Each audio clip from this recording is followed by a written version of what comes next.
نافرمانی، اذیت پہنچانا، تکلیف دینا، سب اس میں شامل ہے۔ تو یہ تو 8ویں بات ہو گئی۔ اچھا، 9ویں بات کیا ہے؟ وہ جو 9 پوائنٹ کے لیے ہم کمپلیٹ کر رہے ہیں، اس میں یہ ہے کہ حرام کام ہو اس کو حلال جاننا، ہو وہ حرام لیکن اس کو حلال کہنا، حلال جاننا، حلال جان کے کرنا کہ کچھ نہیں ہوتا، یہ کوئی حرام ورام نہیں ہے، ہاں، ایسے کہنا، ایسے کرنا۔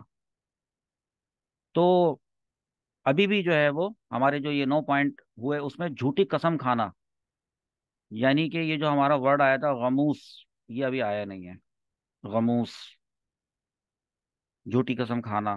قرآن پہ ہاتھ رکھ کے جھوٹی قسم کھا لیتے ہیں بھائی، جان بوجھ کر کسی مسلمان کا مال مار لینے کے، ہتھیار لینے کے لیے قرآن پہ ہاتھ رکھ دیتے ہیں۔ نظر آ رہا ہوتا ہے، سب کو پتہ چل رہا ہوتا ہے کہ اسی کے پاس ہے،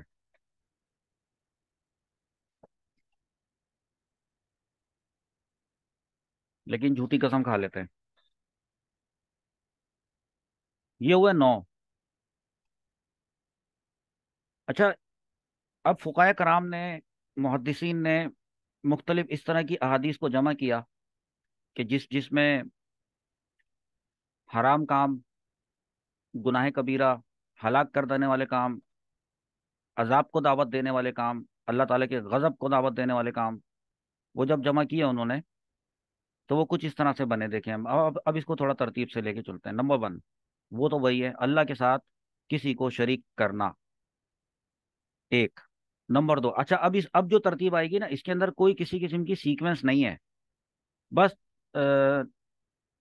سمجھ لیں کہ مکس یہ ساری چیزیں ہیں۔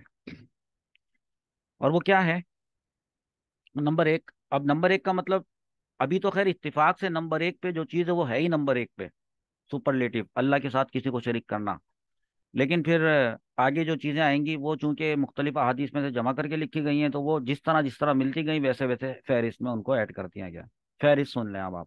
نمبر 1، اللہ تعالیٰ کے ساتھ کسی کو شریک کرنا۔ نمبر 2، کسی گناہ کو بار بار کرنا، یہ بھی ایک کبیرہ گناہ ہے، مطلب کسی چھوٹے گناہ کو، صغیرہ گناہ کو بار بار کرنا، یہ ایک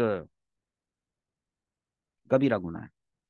نمبر 3، اللہ کی رحمت سے مایوس ہو جانا، لا تقنطوا من رحمت اللہ، حالات کیسے بھی ہوں، کس طرح سے بھی ہوں، مصیبت کتنی بڑی ہو، ہے، بس آپ انسان جو ہے وہ یہ سمجھ جائے کہ زندہ تو ہوں میں۔ تو اس کا مطلب ہے کہ اللہ تعالیٰ نے جو یہ بات فرمائی ہے کہ لا یکلف اللہ نفسا الا وسعها، اللہ تعالیٰ کسی بھی جان پر، کسی بھی شخص کے اوپر اس کی طاقت سے، اس کی برداشت سے بڑھ کے بوجھ نہیں ڈالتا ہے۔ تو پھر یہ ذہن میں رکھنا کہ ابھی یہ مصیبت، ابھی یہ حالات ہیں، یہ وقت بھی گزر جائے گا، یہ ذہن میں رکھنا کہ یہ وقت بھی گزر جائے گا۔ ماضی پہ غور کرنا کہ ماضی میں بھی بڑے بڑے مشکل معاملات آئے تھے، ایک دفعہ ایسا ہوا تھا، ایک دفعہ ایسا ہوا تھا، کتنی خطرناک بات ہوئی تھی، کیسے پھنس گئے تھے ہم، پھر نکل گئے تھے نا اس کے بعد وہاں سے، اس معاملے سے۔ تو زندگی بھری پڑی ہے اس طرح کے واقعات سے۔ تو کبھی بھی کوئی کمزور لمحہ ایسا نہ ہے کہ اللہ کی رحمت سے اگر شخص مایوس ہو جاتا ہے، ڈپریشن میں چلا جاتا ہے، اور پھر ڈپریشن کہاں لے جاتا ہے اس کو؟ خودکشی کی طرف لے جاتا ہے۔ تو اس کو تیسرے نمبر پہ یہ والی بات تھی کہ اللہ کی رحمت سے مایوس ہونا یہ گناہ کبیرہ ہے۔ اگر کوئی غم، اگر کوئی صدمہ، اگر کوئی مصیبت طویل ہو گئی ہے، اللہ تعالیٰ سب دیکھ رہا ہے، تو دور کرنے والا بھی وہی ہے۔ تو یہ نہیں کہنا چاہیے کہ ہم نے تو یہ بھی کر لیا، نہ جانے ہمارا، نہ جانے، اس طرح کے کوئی الفاظ ایسے سخت ادا نہیں کرنے چاہیے جو انسان کو دائرہ اسلام سے خارج کر دیں۔ نہ جانے ہم سے ایسا کون سا گناہ ہو گیا ہے، اللہ تعالیٰ نے ہمارا ہی گھر دیکھ لیا ہے، اس طرح کی ایسے ایسی باتیں کرتے ہیں لوگ۔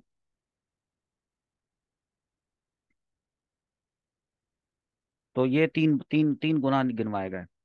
چوتھا، چوتھا گناہ پتہ ہے کیا ہے؟ ایسے زندگی گزارنا بالکل اللہ سے ڈرے بغیر، یعنی اللہ تعالیٰ کی خفیہ تدبیر سے بالکل بے خوف ہو جانا، بالکل بے خوف زندگی گزارنا، یہ ایک گناہ کبیرہ ہے، کوئی ڈر نہیں ہے، یہ گناہ کبیرہ ہے۔ اور نمبر 5،